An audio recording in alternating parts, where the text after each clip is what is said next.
Praise the Lord. இன்றைக்கான வேத வசனம் எரேமியா 31ஆம் அதிகாரத்தில் 25வது வசனம் இவ்வண்ணமாய் சொல்லுகிறது. நான் விடாய்த்த ஆத்துமாவை சம்பூர்ணமடைய பண்ணி தோய்ந்த எல்லா ஆத்துமாவையும் நிரப்புவேன்.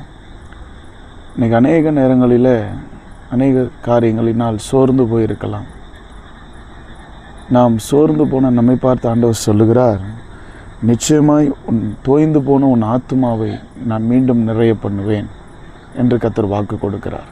அதே எரேமியா 31ஆம் அதிகாரத்தில் 16வது வசனத்தில் இவ்வண்ணமாய் சொல்லுகிறார், நீ அழாதபடிக்கு உன் சத்தத்தை அடக்கி நீ கண்ணீர் விடாதபடிக்கு உன் கண்ணீரை காத்துக்கொள் என்று கர்த்தர் சொல்லுகிறார். உன் கிரியைகளுக்கு பலன் உண்டென்று கர்த்தர் சொல்லுகிறார். நிச்சயமாகவே நாம் படுகிற எல்லா பிரயாசத்துக்கும் கர்த்தர் பலனை தருவார். நீங்கள் சோர்ந்து போகாதீங்க. நீங்கள் உங்கள் வாழ்க்கையில் எதை குறித்து நீங்கள் அழுதுகிட்டே இருக்காதீங்க. உங்கள் கண்ணீரை வீணாக்காதீங்க. நீங்கள் அழுத எல்லா உங்கள் கண்ணீருக்கும் கர்த்தர் பதிலை நிச்சயமாய் உங்களுக்கு தரப்போகிறார். நிச்சயமாய் முடிவுண்டு. உங்கள் நம்பிக்கை வீண் போகாது. நம்புங்கள், ஜெபியுங்கள், கர்த்தருக்காக வாழுங்கள்.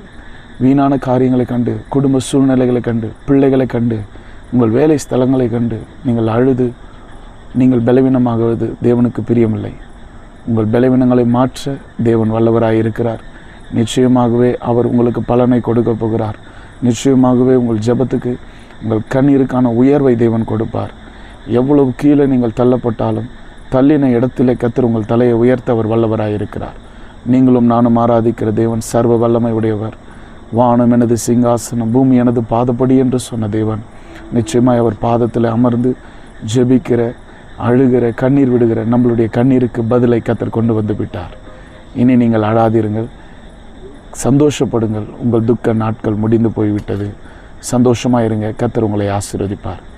God bless you.